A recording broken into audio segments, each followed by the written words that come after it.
Hey y'all, it's John, aka Whiskey and Sand, and I'm back with another Boilermaker Mondays. Now, I'm really excited about today because I'm going to be coming out with big Vic style local beer and whiskey that I'm going to be pairing together. So, I know I did say that I'm going to change it up, but I found this Barleywine here, which I've been meaning to try for a long time. Couldn't get my hands on a bottle until I discovered it at Audacious Monk Cellars in Reservoir. So it is Banshee Barleywine, which is aged in ex-red wine casks that was used to mature Starward whiskey. So this is a 2020 release. See if you can see that. Get that light out of the way. You're probably reading it backwards anyway. So anyway, so this is a 2020 vintage Boatrocker barley wine.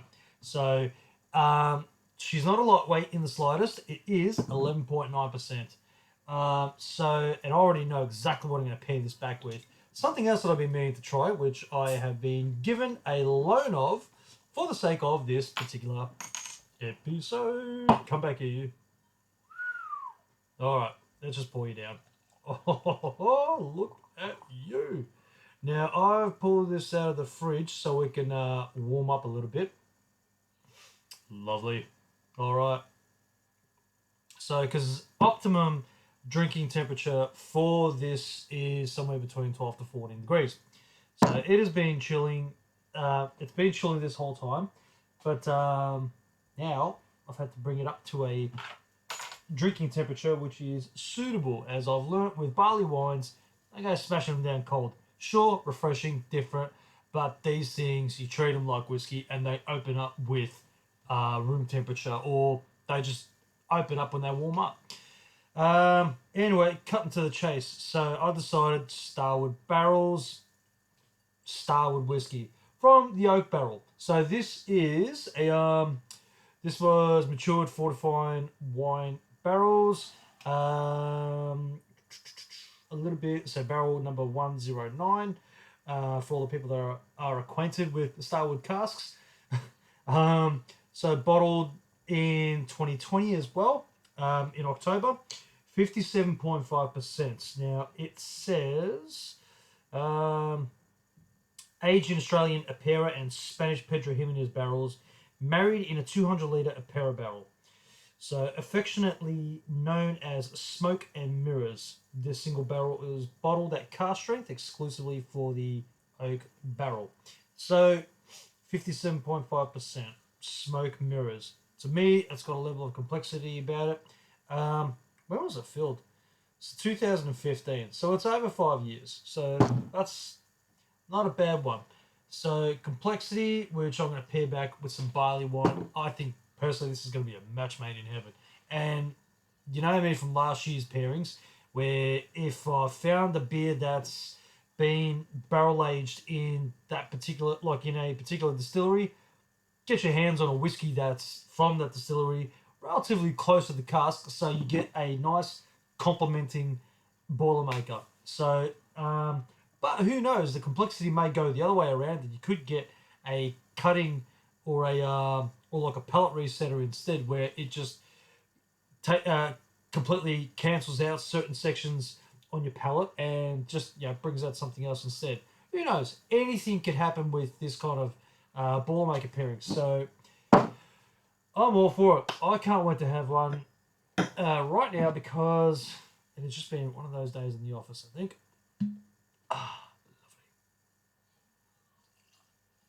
Oh, there's a gorgeous colour. Let me give you just a tad bit more so I could actually... I know we've been looking at it in the bottle, but it's something about looking at it in the glass as well. It makes you look like such an expert. Anyway, but you know what? Ever since I've done that Casa de Vino tasting with Jim McEwen, I have now gotten into...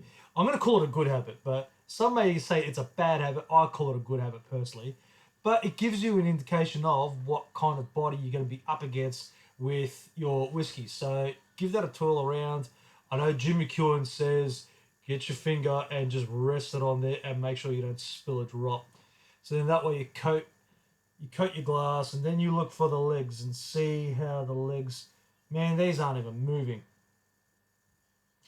This is gonna stick to my pallets like luggage at an airport. Yeah, that's not going anywhere. Cool. This is gonna be massive. Cool. I'm gonna start nosing away. Oh yeah, you got some heat to you. Not in a bad way. Like you definitely know that it's cask strength, so it's just big dried fruits and big malty notes, dark chocolate, coffee,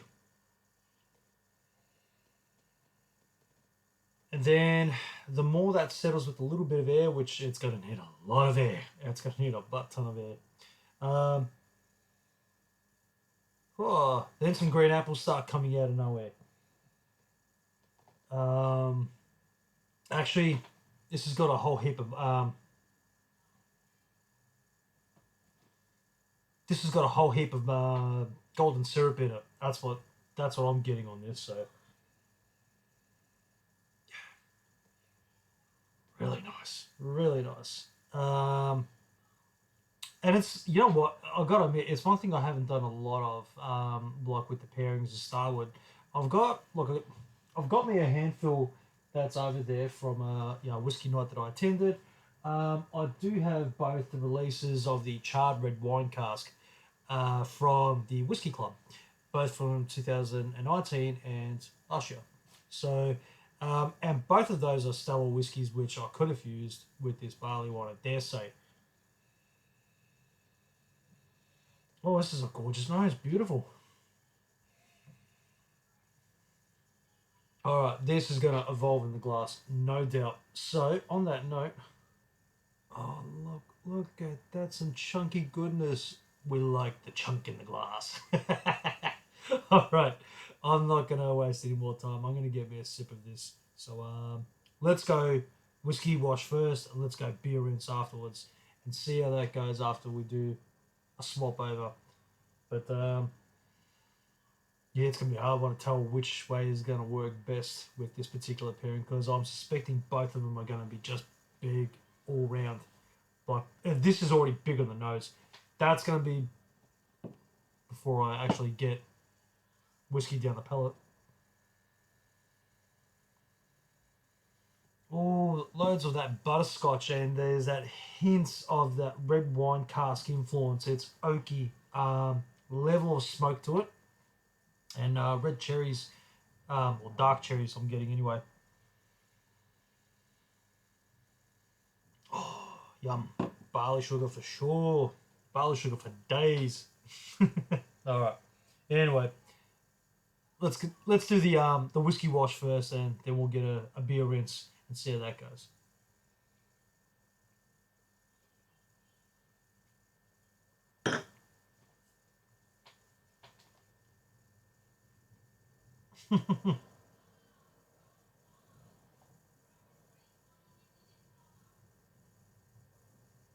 Oh man, that just hits your palate like 100 miles an hour. But as predicted, the finish on that, whoa, big fruits, big fruits. Oh yeah, that's got heaps of complexity about it, and it doesn't drink like it's car strength either, as well, which is very scary, because you'll be like, this is so easy to drink, this is so easy to drink. Why can't I feel my legs? And why can I see four of you? um, oh, that is a really Moorish whiskey. That is so chewy, so chewy. That's lovely. It's got a nice amount of tannins on the finish, but it's not like all in your face kind of tannicky whiskey. It's just well balanced. I'll say it's a very well balanced whiskey. I like it. I may add a little bit of a drop of water to it. Maybe not actually, because it'll all depend on what that thing does on the palate with this. So, that is yum. I'm gonna go for another sip. Mm.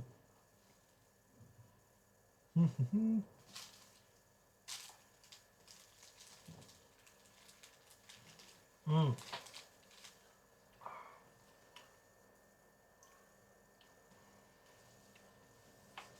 Oh, beautiful. Beautiful. That's, yeah, I get Christmas cake notes. I get that char, or I get that charring. Like there's, um, not, it's not like it's alligator char or anything, but it's like you can taste, you can taste the charring in there for sure. There's that level of ash, maybe, or charcoal, whatever you want to call it. Oh, beautiful. Then it gets grassy as well at some stage. Um, that's a lovely blend. I really like that. Oh, it's a lovely marriage of casks, I should say. Gorgeous stuff. All right, and now for the beer rinse. Pardon me.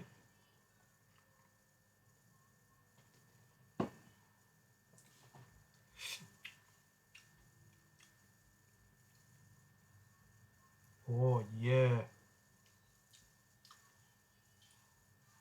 Oh, the finish on that is gorgeous. I reckon I've nailed that temperature just spot on.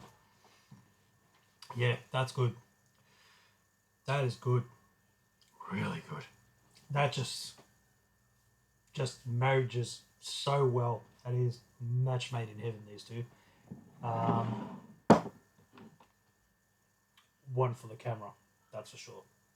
If you can get your hands on these two, or if you have access to them, try them. Definitely worth it. Just beautiful. Yeah, that's just the like the the barley wine just coats over the palate probably as much as what the whiskey does, and just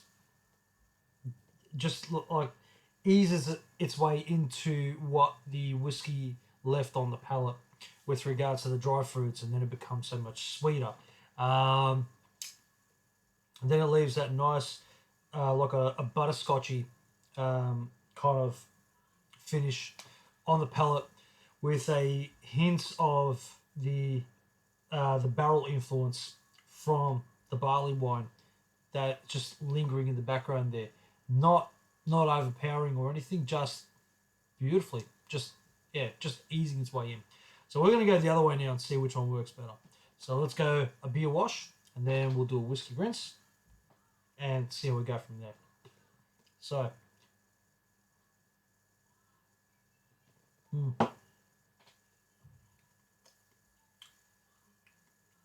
oh, that gets better on the second sip. Speaking of a moorish beer, this is just a moorish pairing. Just want to go back to it every time. And I did warn myself at the start that it's going to be a big Boilermaker, so I have to respect it for what it is. 11.9% on the beer, 57.5% on the alcohol. I better be careful that I don't enjoy this too quick, otherwise I'm probably not going to remember the end of this episode. Um, but actually, I'll give myself a little bit more credit than that. Anyway, I'm going to enjoy another sip of that, and then we'll rinse it back with the whiskey.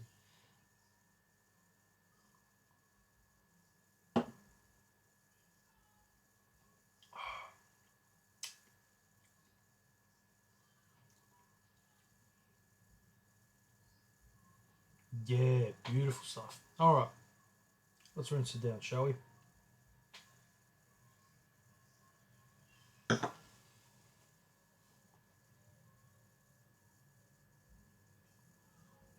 Mm-hmm. Mm-hmm. Mm-hmm.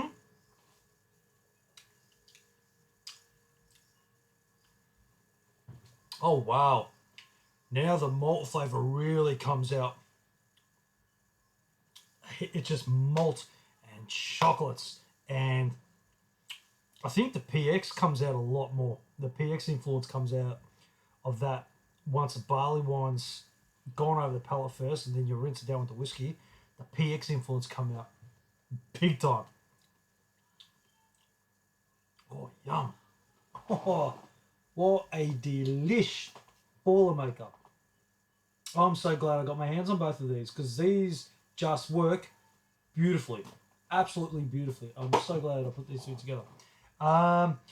If you don't get your hands on one of these to try back with, I dare say that if you were lucky enough to get your hands on the charred red wine cask and you have one open, beautiful.